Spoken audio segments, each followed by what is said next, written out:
In the headlines, Kwankwaso speaks at Chatham House, attributes Nigeria's challenges to leadership mistakes. Detained guards at residence of late President Yar'Adua released after 29 days. Customs impound military hardware, intercept illicit drugs worth 13 billion naira. And on the international scene, Kyiv helicopter crash kills children as government refutes reports of Internal Affairs Minister's death. Hello and welcome to Trust News Update. I'm Dashan Hussaina Usman.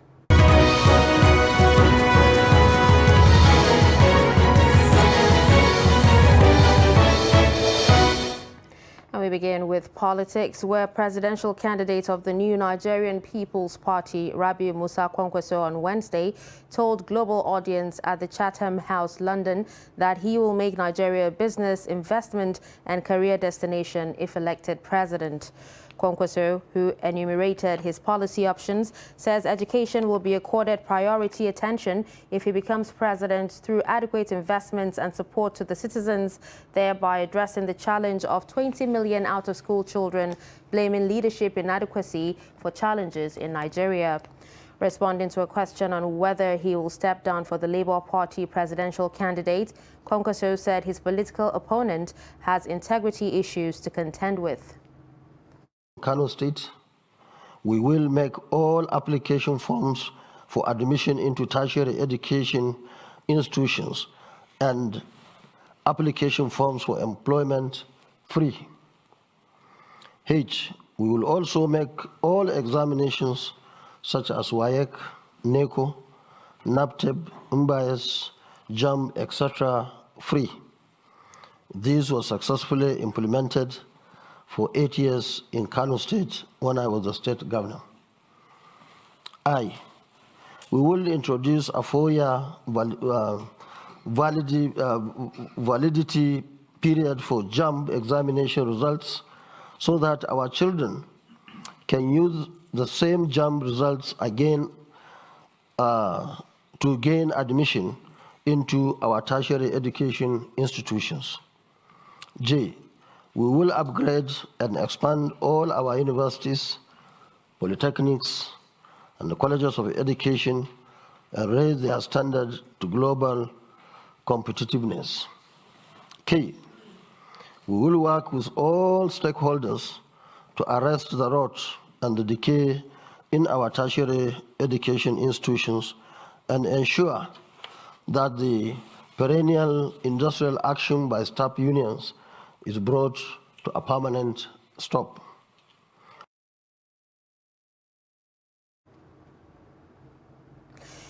He said Nigerians will not accept any form of contraption as being speculated other than a democratically elected government, just as he advised incumbent President Muhammadu Buhari to leave a legacy of free, fair and credible election, having been a serial victim of manipulations and rigging in the past. Ahead of the forthcoming elections, youth's participation and inclusiveness has been on the front burner, prompting many to believe that young ones will play decisive roles during the elections and beyond. Trust TV's Kabir Lawal examines the level of preparations for youth's participation in the elections to enable them to contribute to nation building. Rabiu Abdul-Majid, who has been advocating for youths not to be used as political thugs in the forthcoming elections, believes it is now time to have a rethink. He said inclusiveness in politics will give them a sense of belonging and contribute in the decision-making processes. Generally, young people tend to participate in a lot of negativities, let me call it that way, during the elections. If you go to the police stations after the elections, you find a lot of young people there. They've been arrested for one thing or the other. Young people do all of these things and they suffer for all of these things. Some of us don't take part in any atrocities. I think they're ready because when you notice the level of involvement of the youth in this particular election, you will notice that we have a set of youth that are very angry and are ready to take their destiny into their hands. But I have a particular issue about discussion. Now, what I have noticed our youths do towards election is 6, 5, 7 months to election. You see them busy talking it. After electing the government, we all go back to sleep.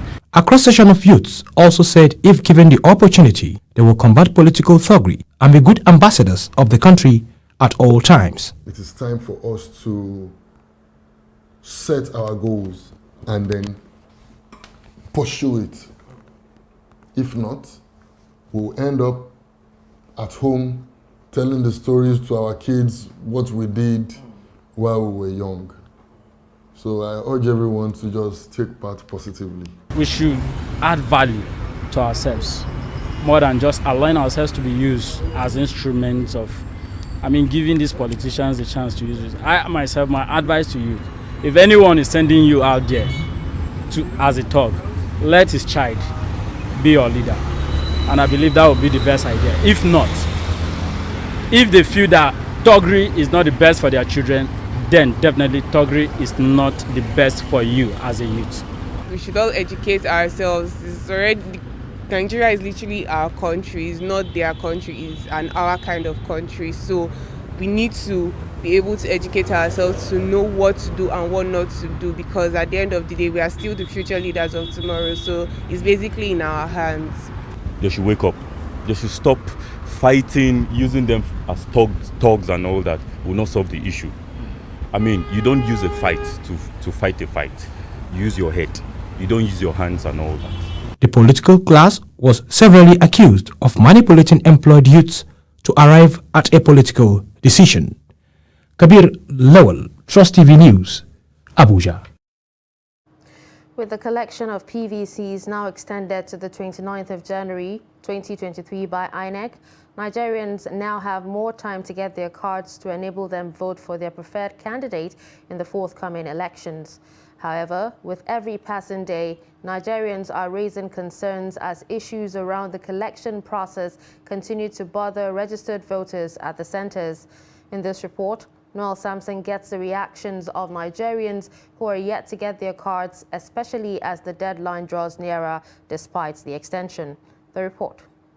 With less than 2 months to the general elections, the Independent National Electoral Commission, INEC, finally bowed to pressure and extended the deadline for the collection of PVCs, as many Nigerians were yet to collect the cards. However, despite the additional time, some Nigerians are still not finding it easy to collect the cards. The process is so bad. You can imagine I'm coming all the way from Kurudu. I supposed to collect my voter's card in Karo. Getting there, they said no, it has been taken to Nyanya, Karo village again. I went to Karo village. After checking everything, they said no, my center is not there, that I should come to a city center. Yeah. And I came. When I came, checked out, they said my name is not there, that they will reprint my card again. And that I should come back, check up this week again. I went back, that was last week, I went back. Coming back today again, telling me that I should go back, maybe on the 28th or 29th, to check back that my card is not yet available. It's majorly only the digitally inclined ones that would understand where to get that PVC and how to get it, because most of the people that don't know what to do are not computer literate, so they have to be guided by somebody who knows what to do. On the flip side, some Nigerians hailed the procedure for collecting the cards, saying it is easy and fast. From the registration, before you come to this place, you've been told where you want to transfer, and then it's based on phones. So where you live, then you go to your phone and get it. Alright. I'm voting in Abacha branch, but this is my phone. The process is better now. Before, I think I registered in 2018 and I've been going for my PVC. But now the process is better. I'm about collecting my PVC now. Compared to the last few years, it's been fair enough and faster. It's been more reliable. I think their ICT management has been more reliable than before. Just a few weeks back, 2 weeks ago, I had at least 5 of my friends that applied for their PVC and they got it in just a short time. It has been cool. As you can see, there's no much crowd and the INEC are really trying. They've employed more staffs. Now I'm coming from area 11. they referred me again to Gariki, and I went there. Immediately I got there, I was attended to, and they referred me here again. And somebody has attended to me already, so it's cool. We're good. Despite the improvements in the collection process, Nigerians want the Independent National Electoral Commission to do more so that other challenges and the exercise will be eliminated. Noel Samson, Trust TV News, Abuja. Several election stakeholders have tasked Nigerians to actively participate in the upcoming general elections and to work towards ensuring an election devoid of violence. They made this known in Nigeria's capital, Abuja, during a voter sensitization campaign program organized for youths on the need to understand what role they can play to ensure a peaceful election. While urging them to get their permanent voters card and ready to vote during the election, the youth were charged to vote credible leaders. The actual voting process doesn't take long, but of course voting involves queuing. You have to queue in the lines and be patient. And all of us have to be patient to exercise our rights, because the leaders we are electing will be in office for the next 4 or 5 years and will preside over our destiny. So therefore, all of us really need to be patient. It's not a quick process, and I can understand that in Nigeria it will be much more tedious, much more patience needed because of the size of your population. Nigerian youth have the largest percentage of voters. Their participation will mean a lot and could decide the winner in this election. This is the reason we are leaving no stone unturned to ensure that they understand the power they have and use it to the interest of the country. We want to make sure that the news of positive change is not only going to be heard, but actively and generously implemented in all tiers and arms of government nationwide. One of the things voter education seeks to achieve is peaceful elections, and that is trying to speak to the people to ensure that they understand the need to avoid violence, speak to the youths, to rather be more productive in terms of doing the right things and ensure that everything is done within a relatively peaceful environment. INEC has been doing a lot. The Supreme Court on Wednesday dismissed the appeal by Joseph Albasu seeking to join him to the case of Jerome Nyame, who is asking the court to nullify the election of Agbu Kefas as the governorship candidate of the People's Democratic Party in Taraba State. The claim of Joseph Albasu that he should be declared winner and not Jerome Nyame was consequently declared unsuccessful. The Supreme Court is yet to fix a date for hearing of the main appeal filed by Jerome Nyame against Lieutenant Colonel Agbu Kefas, retired. Nyame, who dragged Kefas to court, alleged that Kefas neither purchased the expression of interest form nor the nomination form before the exercise and prayed the appellate court to nullify his victory.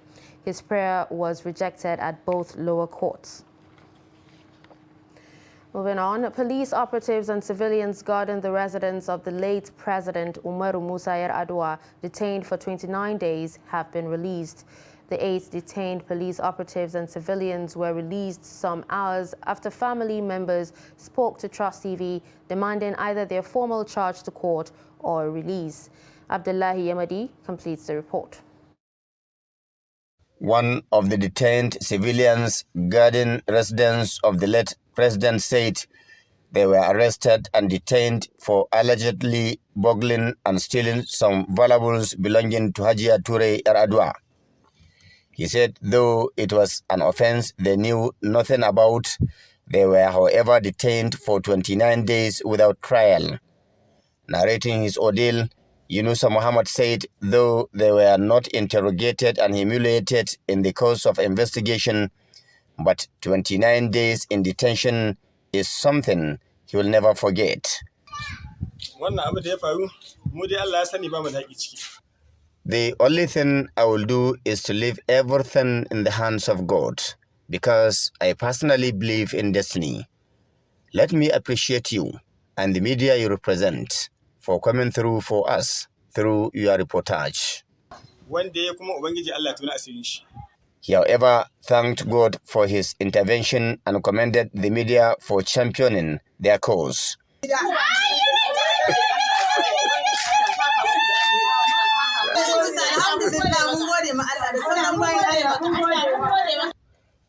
The entire family of Yunusa Muhammad was joyous and expressed gratitude to all those who stood by them at their difficult moments.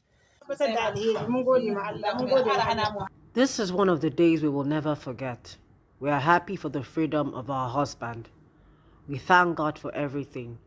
Human rights groups and other NGOs have done well. Observers are calling on the police to restrain themselves from certain action in order to avoid being labeled as a brutal force that acts with impunity. Abdullah Ismail, Trust Television News, Katsina.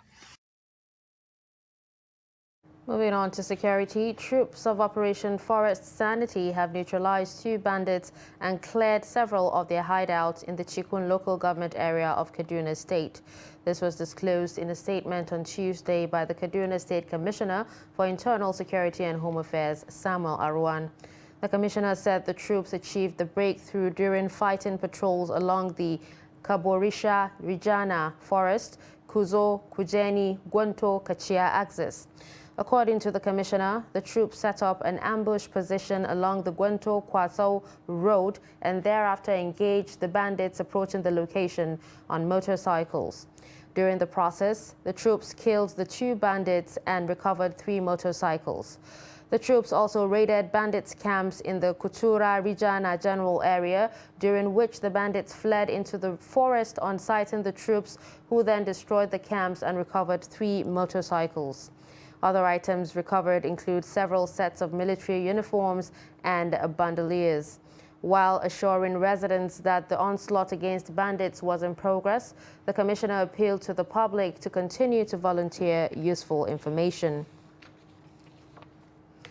The parish priest of St. George's Catholic Church, Omu Ekiti, Ekiti State, Reverend Father Michael Olofinlade, who was abducted on Saturday, has regained his freedom. The Owajumo of Omu Ekiti, Oba Adeyeye Ogundeyi, disclosed this to journalists on Tuesday in Omu Ekiti. Oba Ogundeyi said Father Olofinlade was sighted along Itakpaji Ekiti Road after he was released by his abductors. He said the priest was currently receiving treatment in an undisclosed hospital in Ekiti State. The priest was kidnapped on January 14, 2023, while returning to his base in Omu Ekiti after a pastoral assignment in Ado Ekiti. However, the police did not make any statement regarding his release or whether a ransom was paid before he was freed. You're watching News Update on Trust TV. Coming up after the break. How salary earners are surviving January amidst cash shortage. Do stay with us. This is Trust TV, documenting the Nigerian story. Daily Trust presents 20th Daily Trust Dialogue. Theme: Interrogating the 2023 Presidential Agenda. Panelists: Mrs. Ibukun Awoshika, former Chairman, First Bank of Nigeria. Professor Jibrin Ibrahim, Professor of Political Science and member of the Board of the Center for Democracy and Development, CDD. Dr. Yetunde Anibaba, Lecturer, Analysis of Business Problems, Lagos Business School. Dr. Eugene Enahoro, Human Capacity Development Specialist and CEO, Heltoni Services Limited. Chairman of the event, John Cardinal Onaikon, Archbishop Emeritus of Abuja. Date: Thursday, 25th January 2023. Time: 10 a.m. Venue: NAF Conference Center and Suites, Gwarimpa Expressway, near Next Shopping Mall, Kado, Abuja. For sponsorship and branding participation, contact 081 00 49 1948, 081 65 32 0660, or 080 33 92 8902. The event will be broadcast live on Trust TV.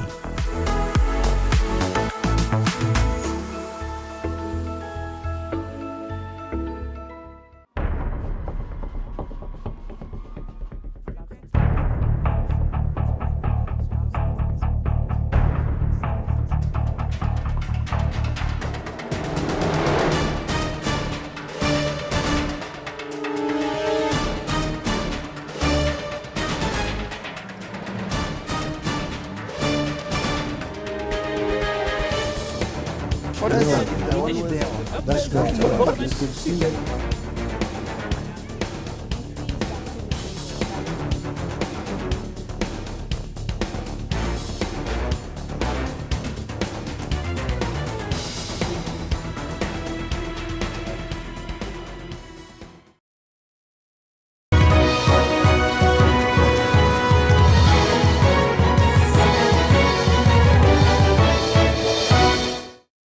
Welcome back and thanks for joining us. You're still watching News Update on Trust TV. A recap of our stories. We told you that Kwankwaso speaks at Chatham House, attributes Nigeria's challenges to leadership mistakes. We also told you that detained guards at residence of late President Yar'Adua released after 29 days. Moving to other stories, the Murtala Mohammed Airport Cargo Command of the Nigerian Customs Service has intercepted various military hardware and uniforms imported into the country from South Africa. According to the Customs Area Comptroller, Sambo Dangaladima, the hardware include 309 pieces of military helmets, 106 pieces of military armless jackets, 352 pieces of ballistic body armored pod, 119 pieces of police badge, 5 pieces of bulletproof jackets, 33 pieces of body side ballistic pad, and 105 pieces of ballistic chest plates. They were allegedly imported by one Olaolu Marquis. The area comptroller said the suspect has been arrested due to his inability to produce an end-user certificate, the lawful prerequisite for such importation. Similarly, the command intercepted 162 cartons of Tramking, a brand of tramadol hydrochloride of 225 and 250 milligrams. The area comptroller said the hard drugs originated from India and Pakistan, while the 225 and 250 milligrams are above allowable threshold as contained in the extant laws. The drugs, with a duty-paid value of over 13.8 billion naira, were handed over to the National Drug Law Enforcement Agency for further action. January is the first month of the Gregorian calendar and was named after Janus, the Roman god of all beginnings. True to its name, the month represents the beginning of the new year and is believed to be one of, if not the most difficult month of the year.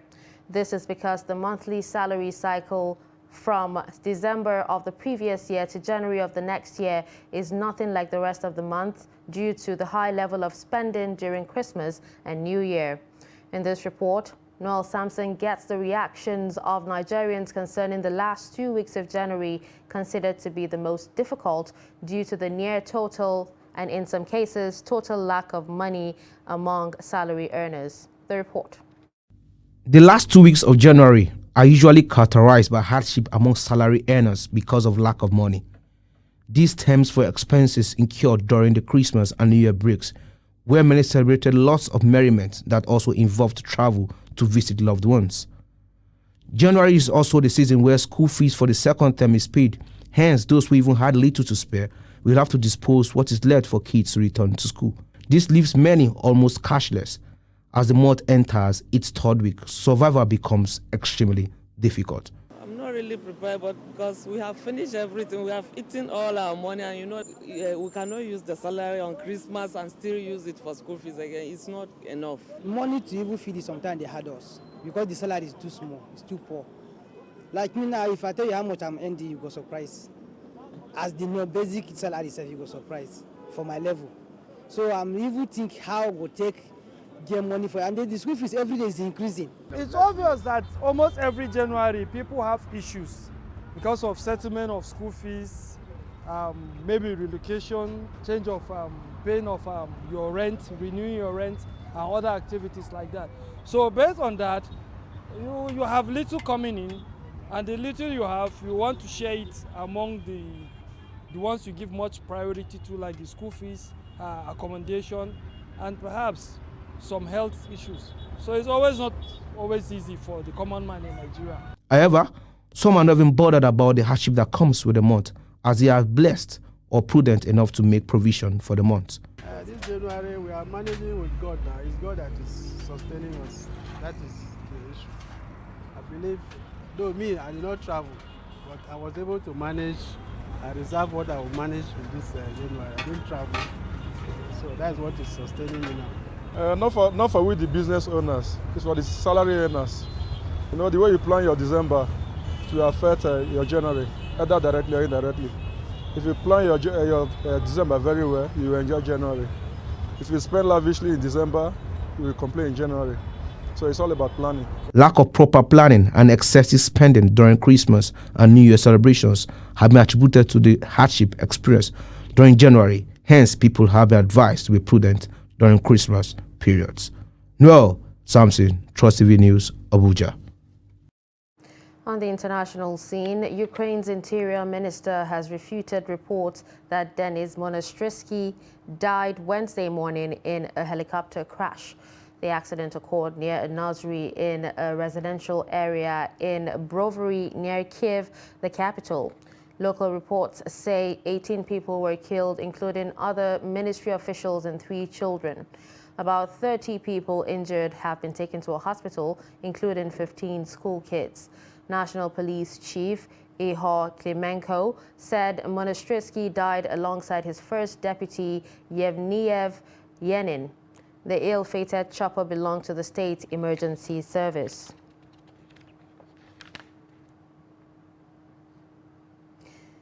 And finally, Gambia's Vice President Badara Alieu Diouf has died of illness in India. President Adama Barrow, who confirmed the incident on Twitter on Wednesday, said Diouf had died after a short illness without providing further detail, including when he died. Diouf, 65, was appointed Vice President of the West African country in 2022. He previously served as Education Minister from 2017 to 2022. The Vice President had left the Gambia about 3 weeks ago to seek medical treatment and had not been seen in public for months before the trip. Diouf was the 4th deputy to serve under Barrow since his historic win in 2016 against former strongman Yahya Jammeh, and the 2nd since the president won re-election in 2021. And with this, we've come to the end of Trust News Update. Don't forget to follow us across all our social media platforms. I'm Darshan Hussaina Usman. Thanks for watching.